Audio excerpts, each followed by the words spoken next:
সময় স্বল্পতায় বিপিএল নিয়ে বিপাকে বিসিবি। এখনও চুক্তি হয়নি আইএমজির সাথে। মাত্র 2 মাস বিপিএল আয়োজনের জন্য যথেষ্ট নয় বলে জানিয়েছে ম্যানেজমেন্ট কোম্পানিটি। তারপরও কম ফ্র্যাঞ্চাইজি নিয়ে টুর্নামেন্ট আয়োজনের কঠিন চ্যালেঞ্জ নিচ্ছে ক্রিকেট বোর্ড। মাঠে নেমে বাধার দেয়াল হাড়ে হাড়ে টের পাচ্ছে ক্রিকেট বোর্ড। বিপিএল নিয়ে অকুল পাথারে আমিনুল ইসলামের নতুন কমিটি। এখনও চুক্তি হয়নি আইএমজির সাথে।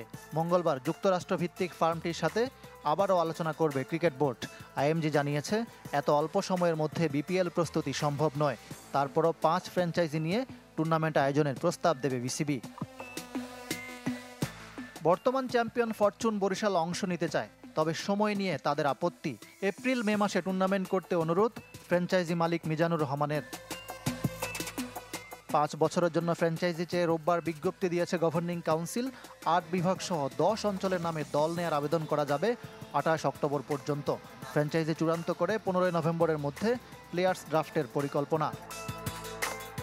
সব ঠিক থাকলে 12তম আসর শুরু হতে পারে 19 ডিসেম্বর। ফাইনালের সম্ভাব্য তারিখ 16 জানুয়ারি। ঢাকা, চট্টগ্রাম ও সিলেটের সাথে যুক্ত হতে পারে রাজশাহী ভেন্যু, যদিও রাজশাহীর মূল বাধা ফ্লাডলাইট না থাকা। শুধু সময় স্বল্পতা নয়, বিগ ব্যাশ, এসএ টি-20, আইএল টি-20 ও এলপিএল এর সাথে সাংঘর্ষিক হওয়ায় মানসম্মত বিদেশি ক্রিকেটার পাওয়াও কঠিন। পাকিস্তানি ক্রিকেটারদের বিদেশি লিগ খেলা নিষিদ্ধ করেছে দেশটির ক্রিকেট বোর্ড। তবে পিসিবির সাথে সুসম্পর্ক কাজে লাগিয়ে পাক ক্রিকেটারদের বিপিএল খেলানোর চেষ্টা করবে বিসিবি।